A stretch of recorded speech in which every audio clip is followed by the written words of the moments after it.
Halo semuanya, selamat datang. Hari ini kita bakal ngobrolin sesuatu yang penting banget, yaitu gimana coding dan AI, alias kecerdasan buatan, sekarang ini lagi mengubah total cara kita belajar, terutama di level SMA. Langsung aja kita mulai ya.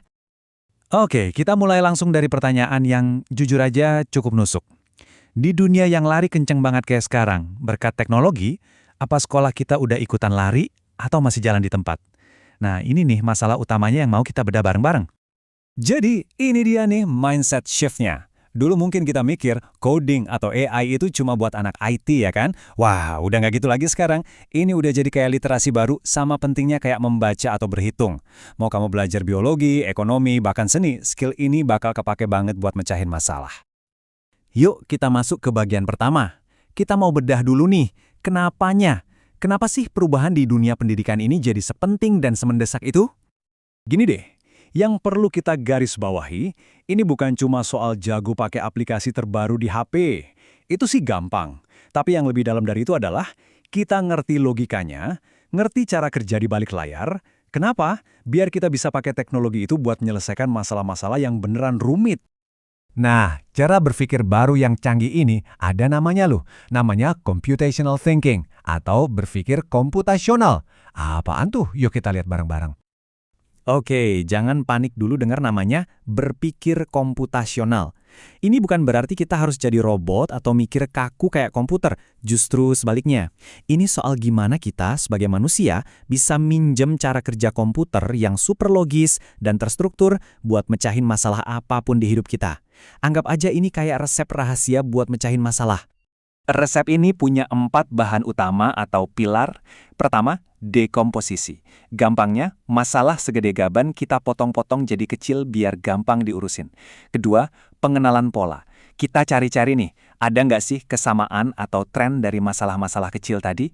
Ketiga, abstraksi. Ini seni buat fokus ke yang penting-penting aja dan cuekin detail yang nggak relevan. Terakhir, algoritma. Nah, ini bagian kita bikin rencana aksi, langkah 1 ngapain, langkah 2 ngapain, dan seterusnya sampai masalahnya beres. Kerennya lagi, resep ini bisa dipakai di mana aja. Lihat deh contoh ini. Mau itu mecahin rumus matematika yang rumit, atau nganalisis sistem pencernaan di biologi, langkah pertamanya sama. Dipecah-pecah dulu, alias dekomposisi. Dari situ, kita bisa lihat polanya, fokus ke fungsi utamanya, dan akhirnya bikin urutan penyelesaiannya. Cara mikirnya persis sama. Oke, dari cara berpikir, sekarang kita pindah ke alatnya. Alat yang super canggih, AI. Tapi, tenang, ini bukan buat gantiin guru. Justru sebaliknya, ini bisa jadi asisten supernya para guru. Coba lihat deh grafiknya. AI itu bisa banget ngebantuin tugas-tugas yang jujur aja makan waktu banget. Bikin kuis, ngerangkum materi, nganalisis data nilai. Bayangin, waktu guru yang jadi lebih luang karena ini. Waktu berharga itu bisa dipakai buat apa? Ya buat fokus ke siswanya langsung, mentoring, dan ngasih perhatian lebih. Tapi ada tapinya. Buat dapat hasil maksimal dari AI, kita juga harus pinter ngobrol sama dia. Kita harus kasih perintah atau prompt yang jelas. Lihat nih perbedaannya. Kalau kita cuma bilang buatkan soal matematika, ya hasilnya bakal biasa aja. Bandingin sama yang kanan. Spesifik banget kan? Kita kasih AI peran, tugas yang detail, targetnya siapa, bahkan format outputnya. Hasilnya, jauh lebih mantap dan siap pakai. Oke, teori udah cukup. Sekarang bagian paling serunya. Kita lihat gimana sih semua konsep tadi bener-bener hidup di kelas, lewat proyek-proyek yang asik dan aplikatif.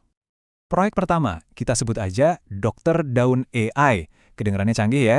Intinya, anak-anak biologi diajak bikin AI sederhana yang bisa mendiagnosis penyakit tanaman cuma dari lihat foto daunnya aja. Dan bagian terbaiknya, ini nggak perlu ngoding sama sekali. Beneran, siswa cuma perlu kumpulin gambar, upload ke platform yang udah ada, dan ngelatih modelnya dengan klik-klik aja. Ini cara yang super gampang buat ngenalin konsep dasar machine learning. Nah, disinilah keajaibannya terjadi. Siswa itu bukan lagi cuma jadi konsumen informasi, mereka justru jadi guru buat si mesin. Dengan ngajarin AI mana daun sehat dan mana yang sakit, secara nggak sadar mereka juga lagi memperkuat pemahaman biologi mereka sendiri. Belajar dengan cara mengajar. Contoh kedua ini juga nggak kalah keren, analisis data sampah sekolah. Di sini, pelajaran matematika, ilmu lingkungan, sama ilmu sosial nyampur jadi satu. Modalnya, sedikit kode Python yang super simpel buat visualisasi data. Lini masa ini contoh sempurna dari pilar dekomposisi yang kita bahas tadi. Proyek yang kedengarannya ribet, dipecah jadi tugas harian yang gampang dikerjain. Ini bikin koding jadi nggak seram lagi, tapi malah jadi alat praktis buat nemuin cerita menarik di balik tumpukan data. Tentunya, punya alat sekuat ini juga ada tanggung jawabnya. Jadi, di bagian terakhir ini penting banget kita bahas gimana caranya kita bisa pakai teknologi-teknologi canggih ini dengan bijak dan bertanggung jawab. Ini beberapa aturan main yang wajib ditanamkan. Pertama, ingat, AI itu alat bantu, bukan pengganti otak kita. Kedua, haram hukumnya copy-paste mentah-mentah. Informasi dari AI harus diolah lagi. Ketiga, selalu cek ulang faktanya. Jangan telan bulat-bulat. Dan yang paling penting, gunakan AI buat mancing pemikiran kritis, bukan malah mematikannya. Saya rasa kutipan ini ngerangkum semuanya dengan sempurna. Teknologi itu emang luar biasa, tapi dia nggak akan pernah bisa gantiin peran guru yang hebat. Guru yang membimbing, ngasih inspirasi, dan ngebentuk karakter siswanya. Itu nggak tergantikan. Jadi, kita balik lagi ke pertanyaan di awal tadi, tapi sekarang dengan bekal pemahaman yang lebih banyak. Dengan semua alat dan metode baru ini, gimana caranya kita sebagai masyarakat bisa benar-benar mastiin setiap siswa, tanpa terkecuali, siap buat menghadapi masa depan? Nah, pertanyaan ini saya tinggalin buat kalian renungkan. Makasih banyak udah menyimak.